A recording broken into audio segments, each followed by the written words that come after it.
안녕하세요. M+ 생명과학 김경모입니다. 오늘부터 해서 이제 생명과학 프라이머 개념편 이제 쭉 1단원부터 시작해서 5단원까지 이제 개념을 쭉 정리하도록 할 거예요. 그래서 이제 강의가 이제 기존 강의들은 다 이제 전자칠판으로 이제 촬영을 했는데 그거보다는 실제로 이제 실제 칠판에다가 이제 촬영하는 게 더 좋을 것 같아서 이렇게 이제 촬영을 진행하도록 하겠습니다. 그래서 이제 1단원부터 해서 쭉 5단원까지 정리를 할 건데 당연히 이제 단원마다 중요한 단원의 중요도가 살짝씩 달라요. 그러니까 1단원이나 2단원 같은 경우에는 좀 약간 양이 적고 중요도도 약간 떨어지는 반면에 3, 4단원 같은 경우는 양도 많고 우리가 흔히 부르는 킬러라고 하는 문제들이 3, 4단원에서 주로 출제가 되다 보니까 그 단원 같은 경우는 정리하는데 시간이 조금 오래 걸릴 거예요. 그래서 이제 뭐 짧은 강의들은 짧은 대로 이제 쭉쭉쭉 빨리 끝내고 그 다음에 이제 좀 내용 정리가 좀 많이 필요한 강의들은 이제 설명을 조금 더 길게 자세하게 이렇게 강의를 진행하도록 하겠습니다. 그러고 이제 강의를 진행하고 여러분들이 도움이 됐다면 꼭 좋아요와 구독 꼭 부탁드리겠습니다. 알겠죠? 그래서 1단원부터 시작하도록 할게요. 1단원의 이제 제목은 생명과학의 이해인데 기존 교과과정, 그러니까 2009 교육과정, 개정 교과과정에 비해서 내용이 많이 축소가 됐어요. 이제 세포라든지 생명의 구성체제 이런 것들이 다 생명과학 2로 올라갔기 때문에 솔직히 말해서 여기서 다룰 얘기는 크게 많이는 없습니다. 그래도 한 문제 정도 나올 거라고 예상을 하고 있어요. 그래서 우리가 출제 키포인트부터 먼저 보고 가도록 하자고요. 출제 포인트 보면 한 문제가 출제되는데 도대체 어떤 문제들이 출제되는지 아셔야지 그래서 여러분들이 공부하기도 약간 이제 어떻게 공부를 해야 되는지 관점을 잡을 테니까 그 어떤 문제들이 있는지 먼저 볼게요. 그래서 첫 번째 문제는 생명현상의 특성에 관한 문제예요. 그래서 뭐 이렇게 뭐 사막 지역에 북극 지역에 토끼 귀를 주고서 뭐 이 자료의 생명현상의 특성과 관련이 깊은 것은 물론 적응 진화겠죠. 그래서 적응 진화에 관련 깊은 예를 찾아라 이런 문제들이 나옵니다. 그래서 근데 지금 보시면 2016년도 6월 평가 문제에 이 문제가 나오고 생명현상 특성 문제가 이제 한 번도 나온 적이 없어요. 2020 수능까지 한 번도 나온 적이 없습니다. 그래서 전 교과 과정에서는 중요도가 매우 떨어졌어요. 그래도 이제 아마 이제 현 교과 과정에서 여기서 이제 한 문제가 1번 문제에서 나오지 않을까라고 예상을 합니다. 그 다음에 두 번째 문제, 그래도 첫 번째 문제보다는 조금 중요도가 더 높은 뭐다? 바이러스와 이제 세포의 비교에 관한 문제예요. 지금 보게 되면 이제 이렇게 가와나는 바이러스와 세포다라고 주고 물론 세포 말고 세균일 수도 있습니다. 근데 세균도 어차피 세포니까 어쨌든 비교하는 건 똑같습니다. 그랬을 때 각각의 특징을 물어보죠. 뭐 세포막을 갖냐, 물질 대사는 하냐, 그래서 세포 구조냐 이런 것들 물어볼 수 있겠네요. 마지막 세 번째 생명과학의 탐구 방법에 대한 문제가 나올 수 있긴 한데 지금 보이시죠? 2015년도 수능에 나오고서 한 번도 나온 적이 없어요. 그러니까 평가원 수능 문제 중에서는 알겠죠? 그래서 중요도가 상대적으로 좀 떨어지긴 하는데 왜 공부합니까? 라고 하면 EBS 수능 특강에 이런 문제가 아예 3강의 하나로 이제 정리가 돼 있죠.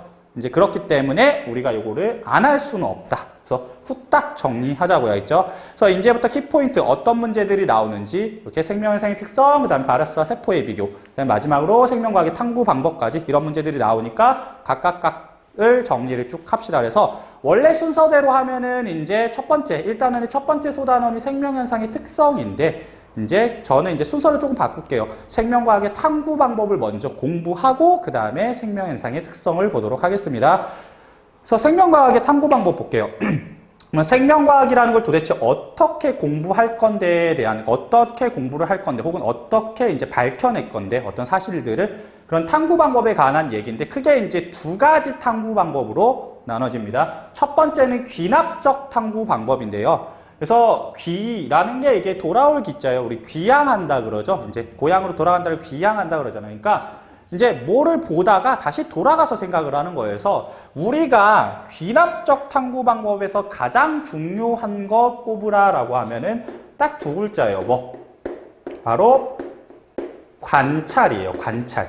그러니까 뭔가 관찰하다 보니까 어떤 결론이 나오는 거예요. 그래서 이런 거죠. 어떤 관찰이 있고요. 뭐 예를 들어볼게요, 한번. 그러니까 내가 어떤 생명체를 현미경으로 들여다본 거예요. 그랬더니 세포가 관찰되는 거예요, 세포가. 그러고 다른 친구의 이제 또 다른 친구의 몸을 또 관찰했던 현미경으로 또 세포가 보이는 거야. 또 예를 들면은 뭐예요, 또. 뭐 세균 같은 애를 현미경으로 들어봤더니 세포 구조가 관측되는 거예요. 그럼 뭐다? 결론적으로 요 관찰 결과를 통해서 이제 어떤 결론이 나타나는 거. 그죠? 어떤 결론이 나타나는 걸, 이걸 우리가 뭐라 부른다? 기납적 탐구 방법이라고 부릅니다. 알겠죠? 중요한 건 관찰이에요. 그러면 얘네들은 어떤 것들을 공부할 때 기납적 탐구 방법으로 공부합니까? 라고 하면 첫 번째, 실험이 어려워요.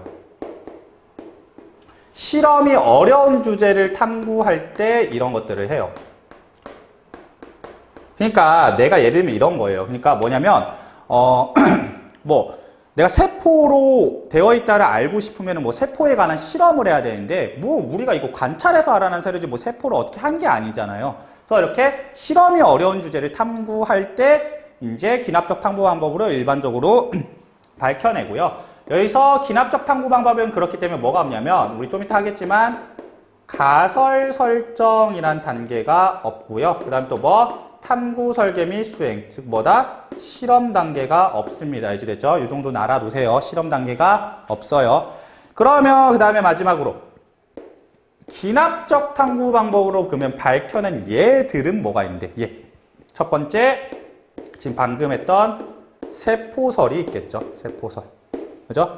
슈반과 슐라이덴이라는 사람이 이제 세포설을 이제 주장했어요. 알겠죠? 세포설이 있고요. 그 다음에 또 뭐 있다? 우리 제일 유명한 거. 찰스 다윈의 진화론이라는 게 있고요. 찰스 다윈의 진화론. 그 다음에 또 뭐 있습니까? 베게너라는 과학자의 이제 대륙 이동설. 대륙 이동설이 있어요. 됐죠? 그러니까 판게아로부터 이제 대륙들이 다 분리돼서 현재의 대륙이 만들어졌다. 이게 대륙 이동설이고요. 마지막으로 뭐까지? DNA의 구조. 우리 DNA 구조 이중 나선 구조죠. 왓슨과 크릭이라는 과학자가 이제 발표를 했죠. 로잘린 플랭클린이라는 여과학자가 찍은 X선 회절 사진 갖다가 이제 찍어낸 거예요. 아시겠죠?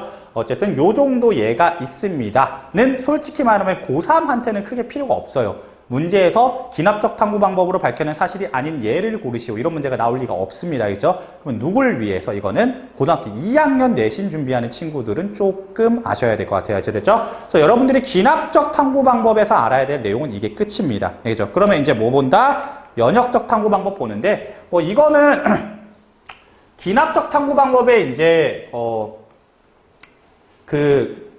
밝혀내는 과정인데요. 이런 거 외울 필요 없어요. 그죠? 그냥 보면은 뭐 자연현상 관찰, 관찰 주제 설정, 관찰 방법 절차, 방법과 절차 구한, 관찰 수행. 뭐 다 관찰밖에 없죠. 관찰밖에. 그냥 관찰이 중요하다. 그래서 관찰 결과를 통해서 결론 도출한다. 요 정도만 하시면 될 것 같고, 우리가 이제 하셔야 될 거는 뭐냐면은 연역적 탐구 방법이에요. 연역적 탐구 방법을 하셔야 되는데, 연역적 탐구 방법은 뭐 하는 거냐면, 얘는 대전제를 가지고, 여기서 말하는 대전제가 뭡니까? 라고 하면 바로 가설이겠죠. 가설. 대전제를 가지고서 이 대전제를 풀어나가는 거죠. 어떻게? 대전제를 뭘 통해서? 탐구 설계 및 수행, 즉 실험을 통해서 이제 해결을 하는 이런 방법을 우리가 뭐라 부릅니까? 연역적 탐구 방법이라 그러고, 실제로 만약에 문제가 나온다고 한다면 연역적 탐구 방법에서 문제가 나올 거예요. 알겠죠? 연역적 탐구 방법 이렇게 대전제하고 실험하는데, 그러면 여기서 대전제, 즉 뭐다? 가설이라는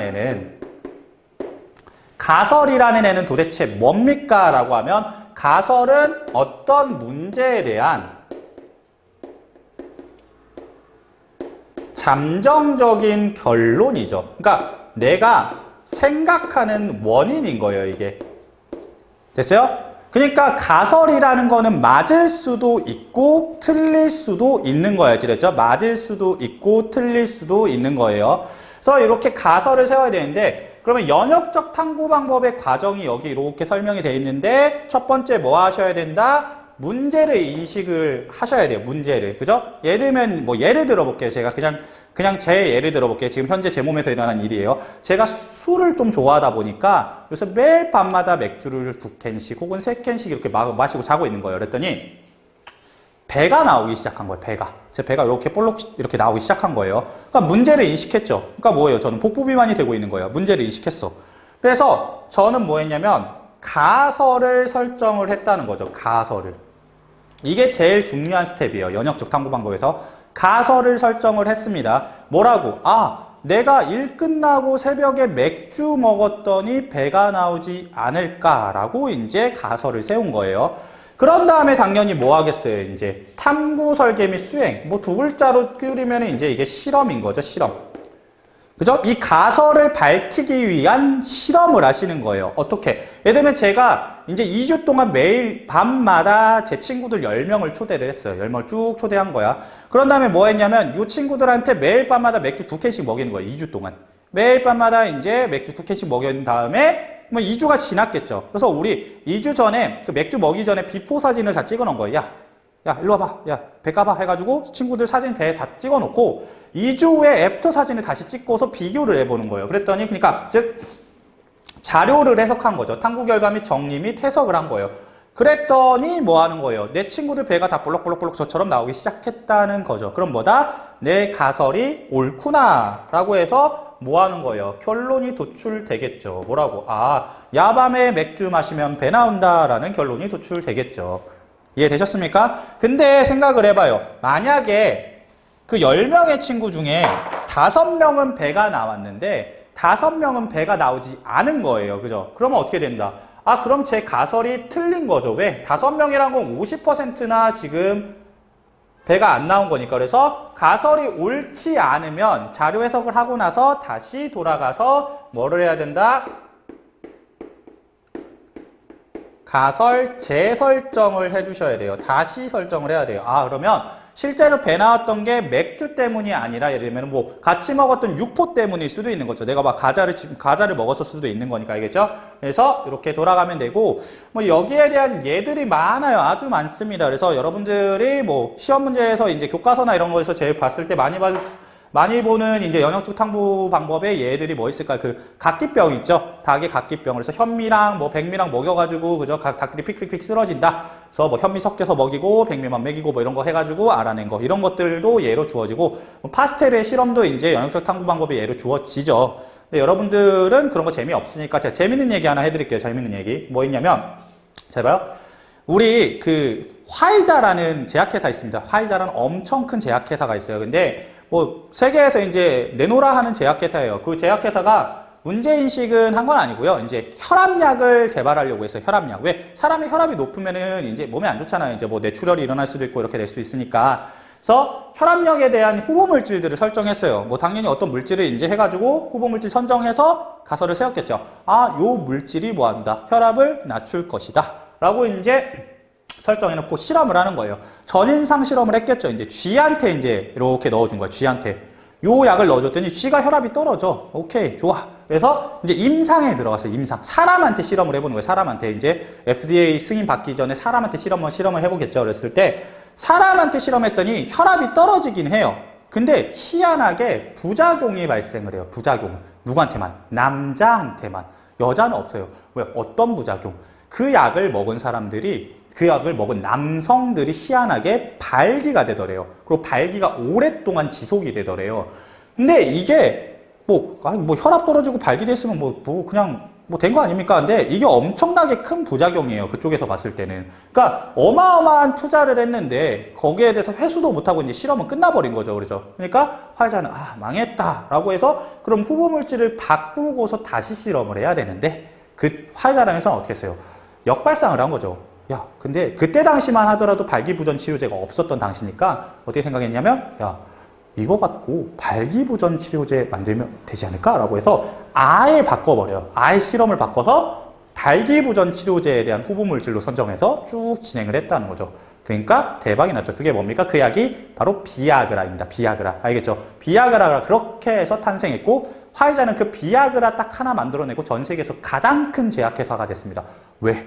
얼마나 많은 소비를 했으면 남성들이 알게 됐죠? 그렇게 큰 회사가 됐을까? 이 정도는 알고 가자고 했죠? 여러분의 흥미를 위해서 제가 설명드렸습니다. 그러면 영역적 탐구 과정에 대한 얘기들은 해드렸고, 그러면 이제 우리가 해야 될 거는 뭐냐면, 지금 제가 아까 했던 실험 뭐냐면, 친구들 10명 불러가지고 다 뭐 했어요? 다 맥주 먹였죠? 그러고 비포, 애프터 비교를 했는데, 이 실험은 타당성이 매우 떨어지는 실험이에요. 타당성이 매우 떨어지는 실험입니다. 왜? 이 친구들이 맥주 먹었으면서 어떤 친구는 치킨 먹었을 수도 있고 어떤 친구들은 뭐 육포 먹었을 수도 있고 어떤 친구는 뭐 과자를 먹을 수도 있고 그러니까 이게 맥주 때문에 정확하게 배가 나오는지 아닌지를 내가 알 수가 없다는 거예요. 그래서 우리는 항상 실험을 할 때 무슨 실험을 해야 되냐면 대조 실험을 해야 돼요. 대조.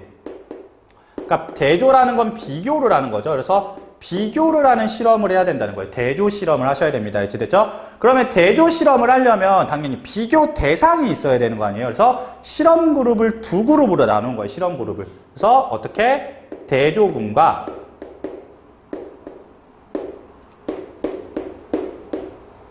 실험군 이렇게 두 그룹으로 나눠서 실험을 진행을 하는 거예요.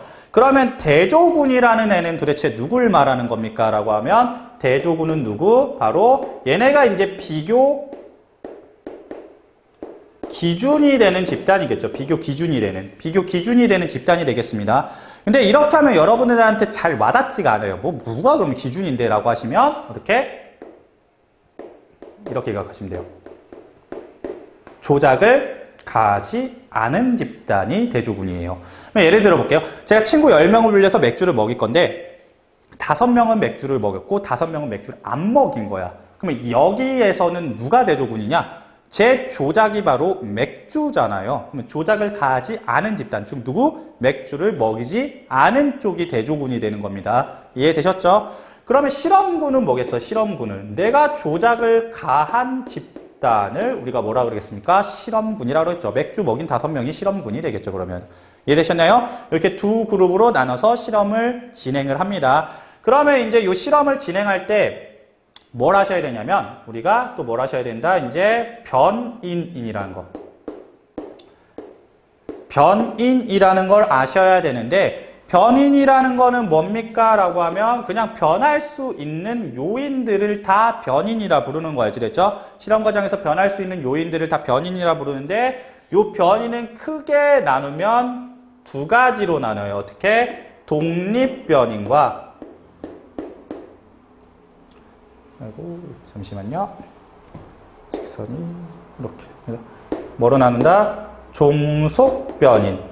이렇게 이제 두 가지로 나눌 수가 있습니다. 독립변인과 종속변인으로 나눌 수가 있는데 그러면 독립변인은 뭡니까? 라고 하면 독립변인은 실험 결과의 원인이 될 수 있는 변인들을 다 독립변인이라 불러요. 실험 원인이 될 수 있는 거. 그리고 종속변인은 뭡니까? 종속변인이 그 실험의 바로 결과예요. 그러면 제 실험에서의 결과는 뭡니까? 배가 나왔냐? 안 나왔냐? 여부가 제 실험에서의 결과겠죠. 알겠죠? 그리고 독립변인은 또 두 가지로 나눌 수가 있어요. 독립변인은 또 두 가지로 나누는데 뭐와? 통제변인과 조작변인. 통제변인과 조작변인으로 나눠질 수가 있습니다. 알겠죠? 통제변인과 조작변인으로 나눠지는데 통제변인은 뭐가 됩니까? 통제변인은 뭐예요? 그러니까 이거를 설명하기 위해서 조작변인을 먼저 설명하는 게 편하겠죠. 조작변인은 내가 추정하고 있는 원인인 거예요. 그러니까 내 실험에서의 조작변인은 맥주인 거죠, 맥주. 그죠? 맥주가 조작변인이 되는 거고, 그러면 통제변인은 뭡니까? 그러니까 통제변인은 뭐냐면, 조작변인 이외에 나머지 독립변인들은 다 통제변인이 되는 거예요. 뭐 어떤 것들이 있겠어요? 그럼 맥주 때문에 배 나온지 알고 싶으면 맥주 말고 다른 건 먹으면 안 되는 거죠. 그러니까 뭐 통제변인은 치킨, 뭐 과자, 육포, 그 다음에 잠자는 시간, 맥주 마시는 시간, 맥주 마시는 양 겁나 많을 거라고 해야지 됐죠? 그래서 이렇게 두 가지로 나눠질 수 있습니다. 알지 됐죠? 그래서 통제변인 플러스 조작변인으로 나눠지는데 이거 하기 전에. 근데 여러분들, 특히 내신 준비하시는 분들은 뭐, 어떤 말이 있냐면, 이 말과 조금 헷갈려 할 거예요. 통제변인 말고, 변인통제라고 하는 말이 있어요. 변인통제. 뭐, 단어 그냥 지저분한 거죠. 여긴 통제변인, 여긴 변인통제니까. 근데 이 변인통제라고 하는 건 그러면 도대체 뭔데? 라고 하면, 변인통제는 통제변인과 달라요. 통제변인이라는 건 조작변인 이외에 나머지 독립변인들을 다 이제 통제변인이라 그러는 거고, 변인 통제라는 건 뭐냐면 실험에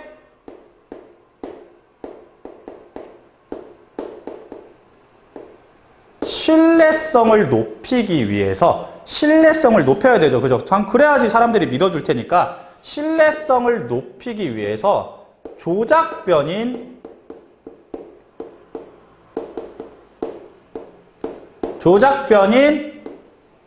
이외의 조건을 없애거나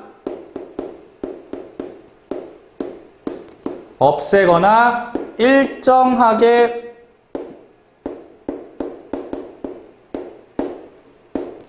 유지시키는 걸 우리가 변인 통제라 부르는 거예요. 이해되셨습니까? 그러니까 동제 변이란 건 조작 변인 이외에 나머지 독립 변이들, 아까 말했죠.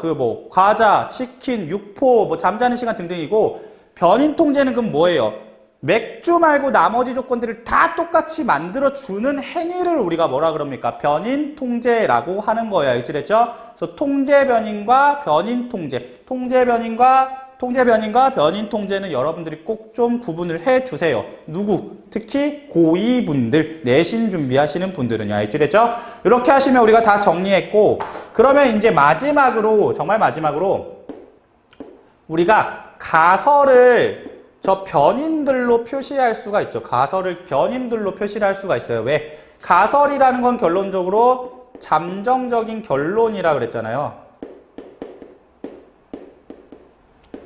잠정 결론이라 그랬잖아요. 그렇기 때문에 어떻게 된다? 가설은 어떻게 표시할 수가 있습니까? 가설은 첫 번째, 제 가설은 치킨이래. 맥주 때문에 뭐예요? 배가 나오지 않을 때였으니까 맥주가 결론적으로 뭐예요? 맥주가 추정 원인이니까 조작 변인이 되겠죠. 그 다음에 마지막으로 배가 나오지 않을까? 배가 나오지 않을까는 배가 나왔냐 안 나왔냐의 여부잖아요. 그러니까 이걸 뭐라 그런다? 종속 변인, 결과니까 이렇게 우리가 가설을 변인으로 표시할 수도 있습니다. 알겠죠? 이렇게 하시면 연역적 탐구 방법에 대한 내용까지 다 정리를 해드렸고요. 개념적인 내용은 여기서 끝인데 얘 하나만 더 보고 갈게요. 얘 하나만 더 보고 가면은 여기 있는 내용입니다. 여기 있는 내용인데 보시면은 여기 보이죠? 연역적 탐구 방법의 예고 세델바이스의 산용열 연구라는 거 있어요. 산용열 연구. 근데 이 산용열 연구가 뭐냐면은 그 세델바이스라는 사람은 헝가리의 의사고요. 헝가리 의사고 그 다음에 19세기 말에 이제 그 생존하셨던 그런 헝가리 의사인데 산용열이란 건 또 뭡니까라고 하면 산용열은 그 이제 예전에 임산부들이 이제 출산을 하고 나서 고열에 시달리다가 이제 사망을 하는 그런 병이었어요. 그걸 우리가 산용열이라 했습니다. 근데 관찰을 했더니 1병동, 2병동이 있었어요. 그때는 헝가리는 그때 당시에도 병동이 있었나 봐요. 우리나라는 19세기 말이면은 조선시대잖아요. 그때 침 맞고 있었는데 여기는 그래도 병동이 있었나 봐. 1병동, 2병동이 있는데 산옥역 사망률이 1병동은 희한하게 11.4%인데 2병동은 2.7%예요. 이거 당연히 관찰, 이상한 결과죠. 왜 둘 다 같던가 비슷해야 되는데 왜 둘이 다르냐? 라고 해서 갖고 가설을 세운 거예요. 근데 이 사람이 가설을 어떻게 세웠냐면 산옥열이 도대체 왜 걸리는 건지 별짓거리를 다 해보다가 자기 정말 친한 친구가 부검하는 칼에, 그러니까 시체를 그때 당시에 부검하는 칼이 있을 거 아니야. 메스 이런 게 있을 거 아니에요. 부검하는 칼에 살짝 긁혔는데 그 긁힌 것 때문에 사망을 하게 돼요. 친구가 사망을 했잖아. 근데 그 친구가 사망할 때의 증상이 산옥열과 매우 비슷했다는 거예요.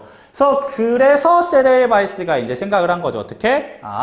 시체를 부검하는 칼로 즉 수술을 진행했기 때문에 산옥열이 걸리지 않을까라고 생각을 했고, 그러면 요 시체 부검하는 칼, 즉 그때 당시에는 되게 위생관념이 적었어서 뭐 했어요? 그 부검하는 칼로 수술을 하고 막 이랬었으니까 부검하는 칼을 소독을 한 다음에 수술하면 예방을 할 수 있지 않을까라고 했고, 그러면 대조군은 어떻게 돼요? 이제 조작 변인이 이제 소독이 된 거죠, 소독. 그래서 대조군은 뭐가 된 거예요? 평소대로 시체 부검하는 칼과 손으로 자궁 검사를 했다는 거죠. 근데 실험군은 뭐예요? 칼과 손을 염소 처리, 즉 소독을 한 다음에 자궁 검사를 했더니 대조군은 산옥열이 발병을 했어요. 왜? 소독을 안 했으니까. 그리고 실험군은 산옥열을 발병이 안 해요. 왜? 소독을 했으니까. 그럼 결론을 냈죠. 뭐 산옥열을 예방하기 위해서 뭐가 필요하다? 소독이 중요하더라. 이렇게 결론이 났는데 그러면 이걸 받아들여야 되는데 안타깝게도 그때 당시에 있던 의사들은 세델바이스를 정신병자 취급을 합니다. 뭔 개소리니? 알지? 이렇게 취급을 했고 이 사람을 오히려 정신병원에 가둬버려요. 알죠? 하지만 이제 나중에 시간이 지나고 나니까 세델바이스의 말이 맞았다는 거죠. 소독이란 건 엄청 중요하죠. 지금 이제 뭐 코로나19가 너무 이제 밖에서 극성인데 코로나19도 예방하기 위해서는 소독이 아주 중요하죠. 알죠? 우린 손도 열심히 닦아야 되고, 그죠? 손 세정제 이런 거 발라야 되고. 알겠죠? 그래서 세델바이스가 그 업적을 이제 인정을 받아서 실제로는 헝가리에 세델바이스 병원이 존재합니다. 병원이 존재할 정도로 엄청나게 중요한 것을, 즉, 소독의 중요성을 발견하신 분입니다. 알겠죠? 이렇게 하셔서 이제 우리 얘들까지 다 봤고요. 뭐 생명과학의 탐구 방법은 솔직히 별로 볼 게 없죠. 그래서 연역적 탐구 방법만 잘 정리를 해주시면 될 것 같습니다. 뭐 1강은 짧아요. 알겠죠? 소단원 단위로 가기 때문에 1강은 짧고 이제 이번 강은 여기서 마무리하고요. 다음 강에서 이제 1단원의 생명현상의 특성까지 이제 정리하고서 1단원 마무리하도록 하겠습니다. 도움되셨다면 꼭 구독과 좋아요 꼭 눌러주시고, 그죠? 그 다음에 댓글도, 아, 맞다. 이거 까먹을 뻔했는데, 댓글을 써주시면 너무 고마운데, 댓글 쓰실 때 제 강의가 어디가 나빴냐, 혹은 어디가 좋았냐에 대한 댓글을 좀 디테일하게 써주시면 너무 감사할 것 같아요. 뭐, 맹목적으로 그냥 너무 좋았다, 너무 나빴다, 너 정말 쓰레기다, 네 강의 별로다 이렇게 말하면은 제가 뭐 얻을 수 있는 게 없잖아요. 그래서 저도 피드백을 받아야 되니까 여러분들이 좀 정성스럽게 써주시면 너무 고맙고, 또 이렇게 말씀드리면 잘 안 써요. 왜? 댓글 쓰는 것도 너무 귀찮잖아. 저도 아는데. 그래서 제가 이제 가르치는 오프라인 학생들한테는 이제 공약을 걸었어요. 그래서 매 강마다 정말 좋은 댓글들 하나씩 뽑아서 제가 문화상품권 5,000원짜리를 드리겠다고 이렇게 제가 오프라인 학생들한테 말했으니까, 혹시 이거 저한테 수업을 듣지 않는 학생들이더라도 이렇게 댓글 남겨주시고 제가 이렇게 선정을 하면 이제 여러분들 저한테 뭐 이메일 주소라든지 핸드폰 번호 가르쳐 주시면 제가 기프트콘으로 보내드리도록 하겠습니다. 알겠죠? 이렇게 해서 1강 마무리하도록 하고요. 다음 강에서 뵙도록 하겠습니다. 열공하세요. 감사합니다.